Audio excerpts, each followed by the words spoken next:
Guys, Joe McDonough here for CageSidePress.com, joined by fellow New Englander, a New England legend here, Mr. Dinis Paiva. Just talking off camera, I'm here, in my beautiful Mohegan Sun hotel room waiting for my Bellator COVID results. I see looks like you're still down in sunny Florida enjoying some nice weather. I'm a little jealous, I've got to say. I got the canal behind me. I'm chilling, man. Yeah, man. I extended the trip a bit. I worked from home, and I was working the week of the fight for the first couple of days, and so I brought all my equipment so I could work from my mom's house, and I'm staying here, and I'm just trying to enjoy some time with the family, right? After everything I kind of went through this last week, I think that's probably the best thing I could have aside from my wife. And yeah, I'm enjoying as much as I can, dude. But for yourself, dude, in a hotel room with four walls, as we were talking before, good eating, good games, and a good toilet. That's what all a man needs. Exactly. And hey, I've got all three, so I'm fine, So Dinis, I have a story for you. So 3 years ago, you may not remember this. 3 years ago, my first time covering a live event, and my first ever interview with a fighter was with Dinis Paiva. Right before your Tony Gravely fight, you ended up having to pull out, so I didn't get to watch you fight Tony Gravely that night. But pretty cool feeling for me to kind of come full circle here 3 years later and chat again. Wow, you know what, man? And I feel bad. I don't recall. I mean, I guess it's kind of like a blessing and a curse. I've done a lot of these interviews, and I've met a lot of people along the way, and you kind of make your stamp as you go along. But no, that's cool. Full circles it is, right? I mean, the first of yours, and the last I'll do. So we'll see. And I appreciate it, man. I mean, talk to me about fight week, about the fight, and the decision to call it a career.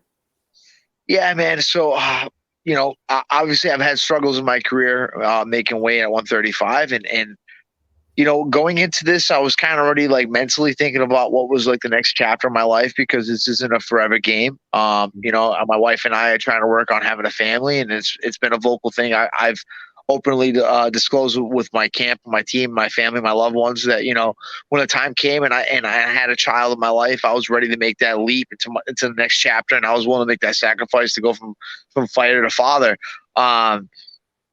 And really what it comes down to is, my wife and I have kind of had some struggles along the way. And if I want to focus on really being a father, which to me is more important than anything in the world, it ultimately resonates with me more than being a world champion. That's one of the factors. I'm getting older in the game. I've been in it for 10 years. I'm not getting any younger. And like, again, going into this stretch, I was anticipating fighting for a title right away. And it was the goal. The goal was to at least achieve a CES world title, at least within a year to 2 years. And upon, falling short of that on fight night, I kind of felt like that also kind of closed that door, right? Like I'm probably not going to get a chance to fight for a CES world title within the next year unless I fight, 2, 3, 4 times within the next year and have great success, because there are other fighters that are in line and are willing and able and deserving of fighting for that belt as well. So I have to recognize and respect them and what they're doing. So it was part of that. The other part was, I had a lot of family and friends and fans and attendance, and it was the 10th year, and when am I going to get an opportunity to fight in front of my mother and my father, and in the same roof at that? So that was another factor. Is it was a multitude of things, man. I love this sport more than I love a lot of things in life that people find essential to them. It's been essential to my life. It's been a reason why I've gotten up and done the right thing day in and day out for years at a time and months and so on and so forth. But, there's never a right time to want to hang it up, dude. I think as fighters, we're always programmed to want to keep doing this as long as our bodies withhold. And although I'm still definitely physically willing and able, mentally and spiritually, I've kind of done so much with the sport that, I fell short of what I really wanted to do. I guess I kind of want to leave my own accord. I don't want to be forced out of the sport. I'm not on top, because I lost that last fight, but it's not because I'm not on top because physically or leading up to it, I wasn't progressing enough. It's just, I just suppose it's my time. And I had to kind of recognize that in the moment, and no part of me is killing myself over it. And I've been killing myself the last few days it's every good thing comes to an end, and what better way to go out than this? Yeah, and a very proud career that you've had, and a fun one to watch. And looking back to all the CES fights, I mean, there's never been a crowd rowdier than a Dinis Paiva crowd. John Gotti crowds got, they were number two. They were right there, but not, they weren't a Dinis crowd. So looking back, I mean, what's like some of the best moments that you can think of? And I'm sure, fighting in front of, mom and dad and things like that, were some of those. Yeah, I think most fighters are going to tell you the times they won are really the most memorable moments. But I can honestly say, especially with this last loss, like the outreach and the support that I've got more support and more love losing a fight and retiring than I have in any other win in my career. Which is kind of like mind-boggling when you think about it. And I'm not championing myself for losing, because I had the perfect scenario, man. I had a world title fight fall in my lap against a guy I was favored to beat, and a guy at least I feel now after watching the fight that I felt like I was winning the fight. And you let something like that slip in your fingertips, and something you've worked so hard for, man. I've worked so hard, dude, to crown myself an actual champion, a CES champion at that, and to know what comes along with that title, right?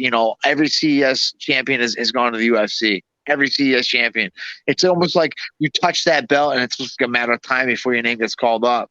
But as far as all my memories and everything it's really amongst like multitudes of moments. It's not one thing I can pinpoint. It's the friendships I made along the way with opponents, right? It's the bonds I shared with Tim dueling for 3 rounds. We duked it out for the main event, and 12 hours after the fight, we're having lunch at my dad's restaurant. It's the knockout win I got over Antonio Castillo when my trainer Keith Allen, passed away and took his life, and I came back and won that fight for him. And then him and I have been good friends since then. We've hung out, when he's come out here to fight for boxing, I picked him up from a hotel and took him to my house and made him dinner with me and my wife. Like, it's all those little moments and bonds you build along the way that are like my favorite things I could look back and take away from the sport. The wins were great, man. It's the highest of highs. The losses sucked. It's the lowest of lows. But it's everything I gained from the sport. I met my wife through fighting, man. So like, I've been with her for 9 years. That to me is ultimately the greatest thing. The greatest moment I ever had from fighting is meeting my wife, and it's been a whole lifelong, journey, dude. And I'm just thankful and blessed. And it sucks to get off the train while it's rolling, in full speed. But it's almost like it's always going to be rolling full speed, no matter whether you're on it or not. That train's going to keep moving, and it's just my time to get off.